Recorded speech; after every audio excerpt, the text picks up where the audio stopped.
Muchas gracias. En primer lugar, querido presidente legítimo de Venezuela, María Corina, que no creo nos escuche, pero bueno, a quien tanto admiramos y quien tanto nos inspira con su coraje y valentía, y más en momentos difíciles, queridos todos, y por supuesto, querido Pedro Bruchurtu, al cual me alegro mucho de ver físicamente. Bienvenido de nuevo, especialmente a Madrid. Yo creo que se puede hacer mucho más. En primer lugar, permítanme compartir una reflexión, y es que vivimos un momento en el que está todo impregnado de un desorden de ideas, hasta el punto que estamos viviendo un periodo histórico en el que nunca hemos visto una mayor proliferación de derechos, a la vez que de nuevos derechos, a la vez que se pisoteaban los derechos humanos. Y esa proliferación de derechos, ese desorden de ideas, unido a una hemiplegia moral y a una anomia moral, ha dominado o se ha introducido en los organismos internacionales. Voy a poner una serie de ejemplos. Por ejemplo, la UNRWA. La UNRWA es un organismo, como ustedes saben, dependiente de la ONU, cuyos trabajadores se ha demostrado que participaron en el asesinato de judíos en la matanza del 7 de octubre. Esa organización, el mismo día que sabíamos que uno de sus asesinos, que uno de sus empleados era guardaespaldas de uno de los líderes de Hamás, esa misma semana la Comisión Europea desbloqueaba dinero para la UNRWA, mientras que otras naciones democráticas, otros estados, bloqueaban o congelaban. Otro ejemplo es la Corte Penal Internacional. La Corte Penal Internacional, como muchos de ustedes saben, el fiscal Karim Khan abrió una nueva oficina en Caracas para ayudar a las capacidades investigativas del régimen. El Washington Post, además, reveló que la cuñada de Khan se había unido al equipo legal del régimen de Maduro ante la Corte Penal Internacional.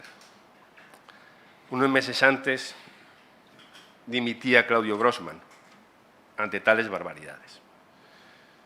La Corte Penal Internacional vino, no sé si Antonio me estoy equivocando, pero yo creo que vino también el Comité de Derechos, o la UNRWA, vino la presidenta y, por supuesto, nos habló de lo malo que era el mundo, de lo malo que era Trump, y, por supuesto, vino a pedir dinero. Porque la Comisión Europea da dinero a la Corte Penal Internacional y a la UNRWA. Además, la Unión Europea, yo prefiero referirme a la Comisión, más que a la propia Unión, porque una cosa es la Unión Europea y otra cosa es la Comisión, que es la que da una dirección a la Unión. En la anterior legislatura ha destinado 443 millones de euros en supuesta ayuda humanitaria a Venezuela, una ayuda que no tenemos, salvo que Antonio la tenga, yo desde luego no la tengo, no hay trazabilidad. En muchos casos, además, se dice que es para ayudar a los migrantes venezolanos, es decir, al efecto de la propia causa que ha generado el régimen criminal y corrupto. La Comisión Europea también en los 2021-24 destinó, esto voy a hablar de Cuba, pues para mí Cuba, Venezuela está todo relacionado, y sobre todo para que se ponga de manifiesto el cinismo y el atropello que hay, insisto, a los derechos humanos, a pesar de los crecientes nuevos existencia de nuevos derechos. De hecho, en la última cumbre de Eurolat, para que lo sepan los socialistas, yo entiendo de sobra que no estén hoy aquí, llevaron la Declaración Universal de los Derechos de la Naturaleza.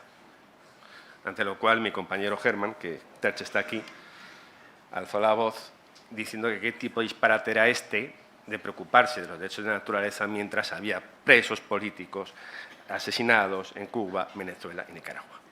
En Cuba se ha destinado 91 millones de euros para fomentar la transición ecológica en Cuba y la modernización económica, en un régimen en el cual no se permite la creación de asociaciones.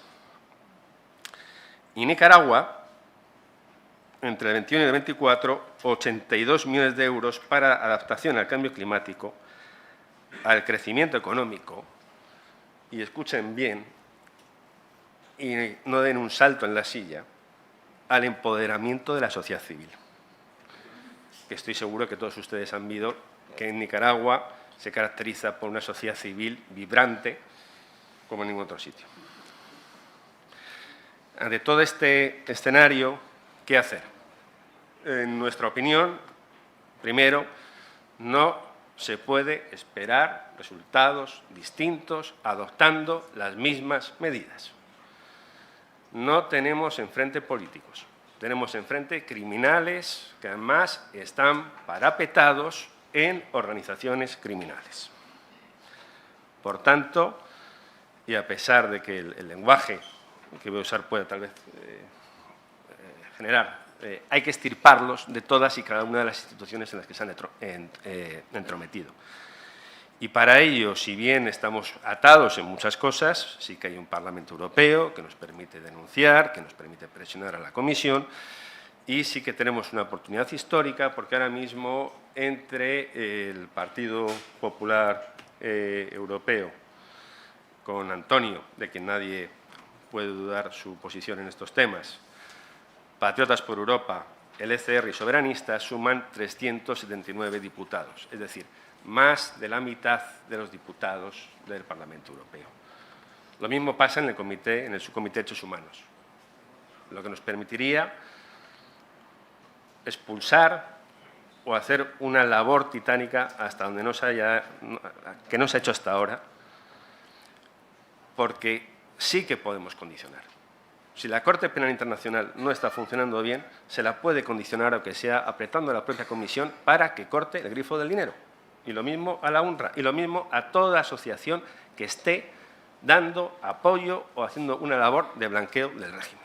El problema es que a veces es la propia Comisión, como bien acaba de decir Antonio, con la señora Calas o con la propia funcionaria del Servicio Exterior en esa misma comisión en la que hacía referencia, en la cual también hablaba que Cuba estaba en un periodo en el cual había que mantener el diálogo.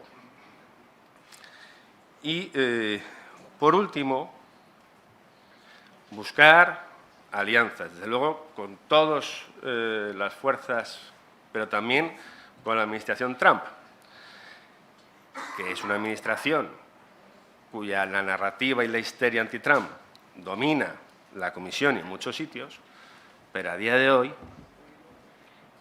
ha sido el primero que ha cortado a Chevron, ese contrato que no lo había hecho antes nadie y que también ha tenido que ver algo en la liberación de nuestros queridos asilados políticos en la Embajada de Argentina en Venezuela. Por tanto, en nuestra opinión, se pueden hacer muchas cosas. Hay una colaboración que puede hacer factible un cambio radical y con tanta tranquilidad es decir que quiero insistir en que nadie puede esperar nada distinto si se aplican las mismas medidas. Por tanto, es necesario ser contundentes, llamar a las cosas por sus nombres y los criminales a la cárcel y el pueblo libre a las calles. Muchas gracias.